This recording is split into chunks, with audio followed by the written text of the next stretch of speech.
Oh, well, good evening, misfits, underdogs, and lunatics.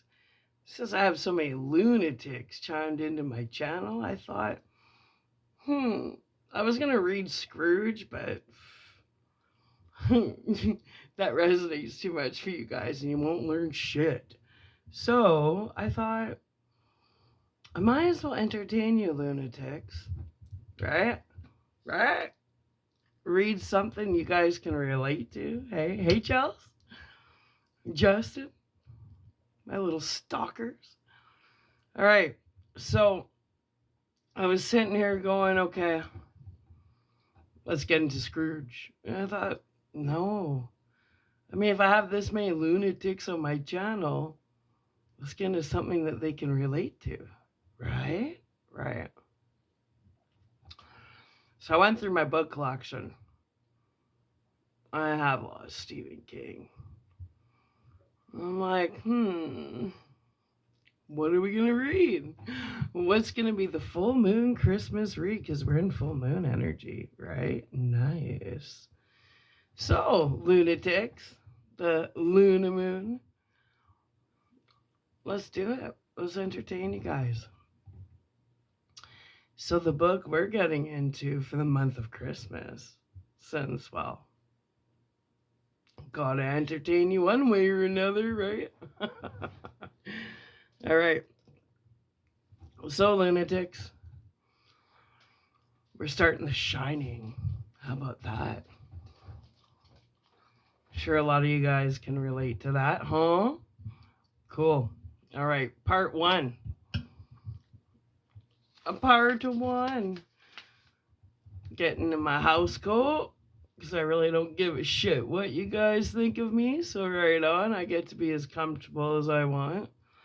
God knows you put hours of effort in your stuff and you still don't look as good as me. Ha! Does that piss you off? Yeah, some people are natural, not you guys. Okay, I'm just fucking around. I'm just having fun.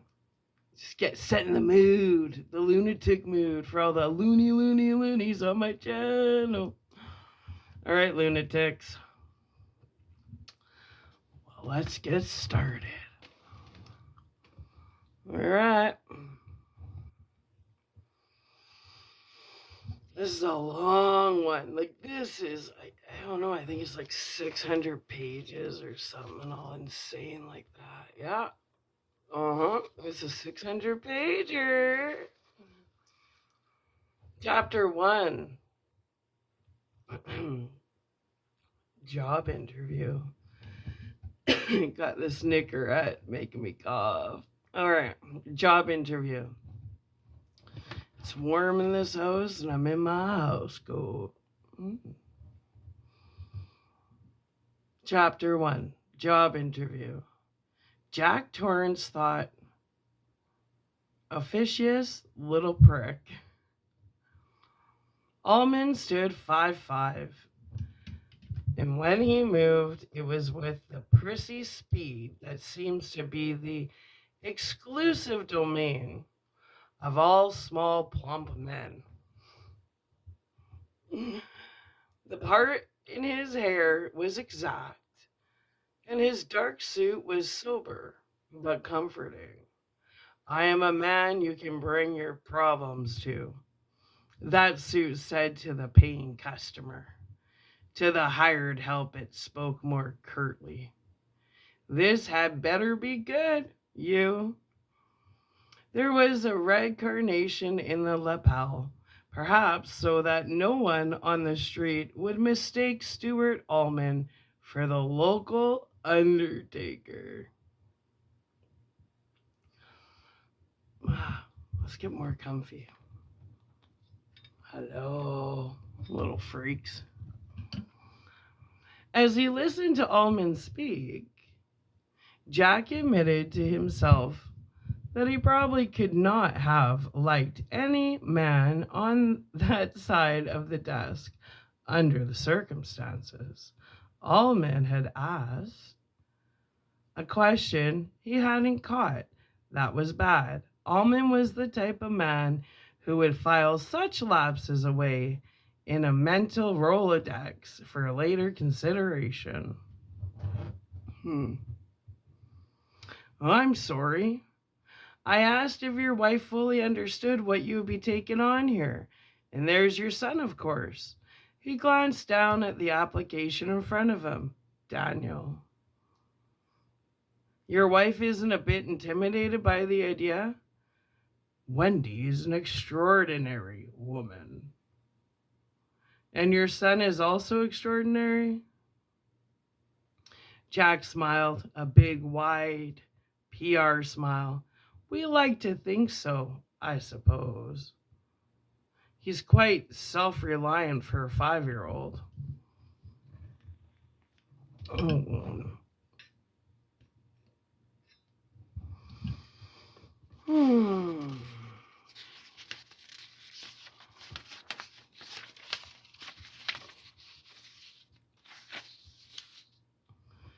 Not returning smile from Allman, he slipped Jack's application back into a file. The file went into a drawer. The desktop was now completely bare except for a blotter, a telephone, a tensor lamp, and inner-out basket. Both sides of the inner-out were empty too. Allman stood up and went to the file cabinet in the corner. Step around the desk, if you will, Mr. Torrance. We'll look at the hotel floor plans. He brought back 5 large sheets and set them down on the glossy walnut plane of the desk. Jack stood by his shoulder, very much aware of the scent of Allman's cologne. All my men wear English leather, or they wear nothing at all, came into his mind for no reason at all. He had to clamp his tongue between his teeth to keep in a bray of laughter. Beyond the wall, faintly, came the sounds of the Overlook Hotel's kitchen, gearing down for lunch. Top floor? Allman said briskly. The attic. Absolutely nothing up there now but bric-a-brac. The Overlook has changed hands several times since World War II. And it seems that each successive manager has put everything they don't want up in the attic. I want rat traps and poison bait sewed around in it. Some of the 3rd floor chambermaids say they have heard rustling noises. I don't believe it, not for a moment. But there mustn't even be that 1 in 100 chance that a single rat inhabits the Overlook Hotel.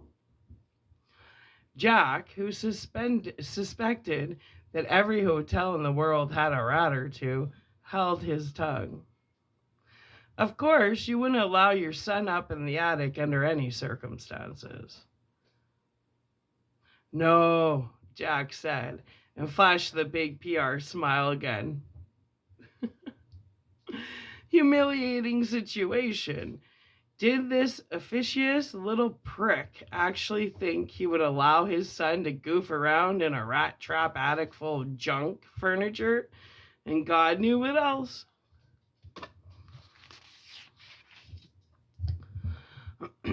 Allman whisked away the attic floor plan and put it on the bottom of the pile. The Overlook has 110 guest quarters, he said in a scholarly voice. 30 of them, all suites, are here on the 3rd floor. 10 in the West Wing, including the presidential suite. 10 in the center, 10 more in the East Wing. All of them command magnificent views. Could you at least spare the sales talk? But he kept quiet. He needed the job.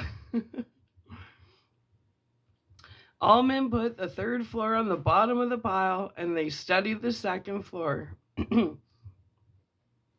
40 rooms, Allman said. 30 doubles and 10 singles. And on the 1st floor, 20 of each, plus 3 linen closets on each floor, and a storeroom which is at the extreme east end of the hotel on the second floor and the extreme west end on the first. Questions? Jack shook his head. Allman whisked the second and first floors away. Now lobby level. Here in the center is the registration desk. Behind it are the offices. The lobby runs for 80 feet in either direction from the desk. Over here in the west wing is the overlooked dining room and the Colorado Lounge. The banquet and ballroom facility is in the east wing. Questions? Only about the basement, Jack said. For the winter caretaker, that's the most important level of all, where the action is, so to speak. Watson will show you all that. The basement floor plan is on the boiler room wall. He frowned impressively, perhaps to show that as manager, he did not concern himself with such mundane aspects of the Overlook's operation as the boiler and the plumbing. Might not be a bad idea to put some traps down there too. Just a minute.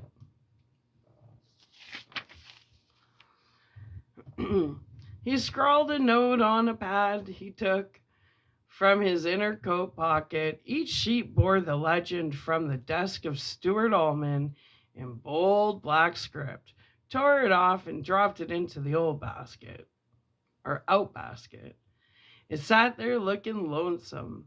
The pad disappeared back into Allman's jacket pocket like the conclusion of a magician's trick. Now you see it, Jackie boy, and now you don't. This guy is a real heavyweight. They had resumed their original positions, Allman behind the desk and Jack in front of it. Interviewer and interviewee, supplicant and reluctant patron.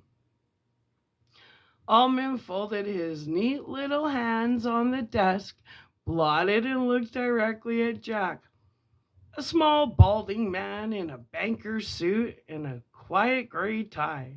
The flower in his lapel was balanced off by a small lapel pin on the other side. It read simply "Staff" in small gold letters. I'll be perfectly frank with you, Mr. Torrance. Albert, shockingly, is a powerful man with a large interest in the Overlook, which showed a profit this season for the first time in its history. Mr. Shockley also sits on the board of directors, but he is not a hotel man, and he would be the first to admit this. But he has made his wishes in this caretaking matter quite obvious. He wants you hired. I will do so. But if I had been given a free hand in this matter, I would not have taken you on. Jack's hands were clenched tightly in his lap, working against each other, sweating. Officious little prick. Officious little prick. Officious! I don't believe you care much for me, Mr. Torrance. I don't care. Certainly, your feelings towards me play no part in my own belief that you are not right for the job. During this season that runs from May 15th to September the 30th, the Overlook employs 110 people full-time. One for every room in the hotel, you might say. I don't think many of them like me, and I suspect that some of them think I'm a bit of a bastard. They would be correct if their judgment of my character. I have to be a bit of a bastard to run this hotel in the manner it deserves. He looked at Jack for comment, and Jack flashed the PR smile again. Large and insultingly toothly. Allman said the Overlook was built in the years 1907 to 1909. The closest town is Sidewinder, 40 miles east of here, over roads that are closed from sometime in late October or November until sometime in April. A man named Robert Townley Watson built it, the grandfather of our present maintenance man. Vanderbilts have stayed here, and the Rockefellers, and Astors, and DuPonts. 4 presidents have stayed in the presidential suite: Wilson, Harding, Roosevelt, and Nixon. I wouldn't be too proud of Harding and Nixon, Jack murmured. Allman frowned but went on regardless. It proved too much for Mr. Watson, and he sold the hotel in 1915. It was sold again in 1922, in 1929, and in 1936. It stood vacant until the end of World War II, when it was purchased and completely renovated by Horace Derwent, millionaire inventor, pilot, film producer, and entrepreneur. I know the name, Jack said. Yes, everything you touch seems to turn to gold, except for the Overlook. He funneled over $1 million into it before the first post-war guest ever stepped through its doors, turning a decrepit relic into a showplace. It was Derwent who added the Roque Court I saw you admiring when you arrived. Roque, a British forebearer of our croquet, Mr. Torrance. Croquet is bastardized. Roque. According to legend, Derwent learned the game from his social secretary and fell completely in love with it. Ours may be the finest Roque Court in America. I wouldn't doubt it, Jack said gravely. A Roque Court. A topiary full of hedge animals out front. What next? A life-size Uncle Wiggily game behind the equipment shed. He was getting very tired of Mr. Stuart Allman. But he could see that Allman wasn't done. Allman was going to have his say, every last word of it. When he had lost $3 million, Derwent sold it to a group of California investors. Their experience with the Overlook was equally bad, just not hotel people.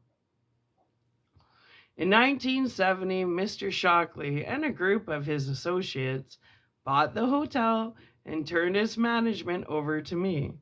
We have also run in the red for several years, but I'm happy to say that the trust of the present owners in me has never wavered. Last year we broke even. And this year, the Overlook's accountants were written in black ink for the first time in almost 7 decades. Jack supposed that his fussy little man's pride was justified, and then his original dislike washed over him again in a wave. He said, I see no connection between the Overlook's admittedly colorful history and your feeling that I'm wrong for the post, Mr. Allman. One reason that the Overlook has lost so much money lies in the depreciation that occurs each winter. It shortens the profit margin a great deal more than you might believe, Mr. Torrance. The winters are fantastically cruel. In order to cope with the problem, I've installed a full-time winter caretaker to run the boiler and to heat different parts of the hotel on a daily rotating basis, to repair breakage as it occurs, and to do repairs so the elements can't get a foothold, to be constantly alert to any and every contingency. During our first winter, I hired a family instead of a single man. There was a tragedy, a horrible tragedy.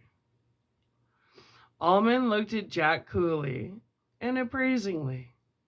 I made a mistake. I admit it freely. The man was a drunk.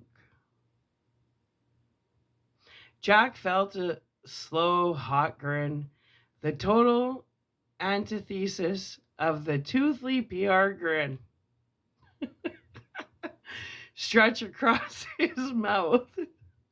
Jack Nicholson. Is that it? I'm surprised. Al didn't tell you? I've retired.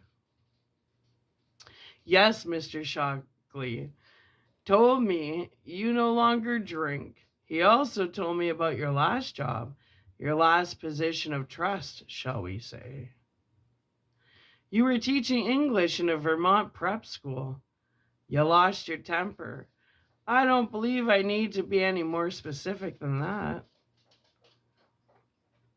But I do happen to believe that Grady's case has a bearing, and that is why I have brought the matter of your previous history into the conversation.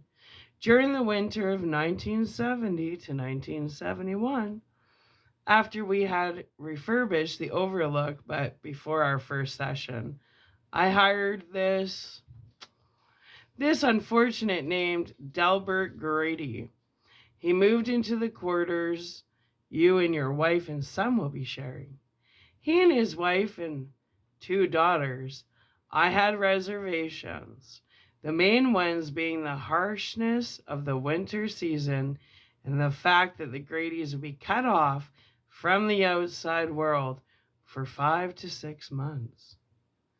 But that's not really true, is it? There are telephones here and probably a citizens band radio as well. And the Rocky Mountain National Park is within helicopter range and surely a piece of ground that Big must have a chopper or 2. I wouldn't know about that, Almond said. The hotel does have a 2-way radio that Mr. Watson will show you, along with a list of the correct frequencies to broadcast on if you need help. The telephone lines between here and Sidewinder are still above ground, and they go down almost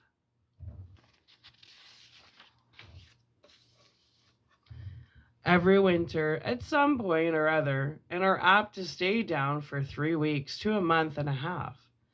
There is a snowmobile in the equipment shed also. Then the place really isn't cut off. Mr. Ullman looked pained. Suppose your son or your wife tripped on the stairs and fractured his or her skull, Mr. Torrance. Would you think the place was cut off then? Jack saw the point. A snowmobile running at top speed could get you down to Sidewinder in an hour and a half. Maybe. A helicopter from the Parks Rescue Service could get up here in 3 hours. Under optimum conditions. In a blizzard, it would never ever be able to lift off, and you couldn't hope to run a snowmobile at top speed, even if you dared to take a seriously injured person out into temperatures that might be 25 below or 45 below, if you added in the wind chill factor. In the case of Grady, Ullman said, I reasoned, much as Mr. Shockley seemed to have done in your case. Solitude can be damaging in itself. Better for the man to have his family with him. If there was trouble, I thought, the odds were very high that it would be something less urgent than a fractured skull or an accident with one of the power tools or some sort of convulsion.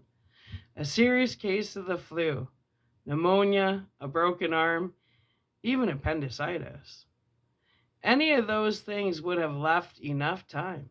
I suspect that what happened came as a result of too much cheap whiskey, of which Grady had laid in a generous supply, unbeknownst to me, in a curious condition which the old-timers call cabin fever. Ooh. Do you know the term? Allman offered a patronizing little smile, ready to explain as soon as Jack admitted his ignorance, and Jack was happy to respond quickly and crisply.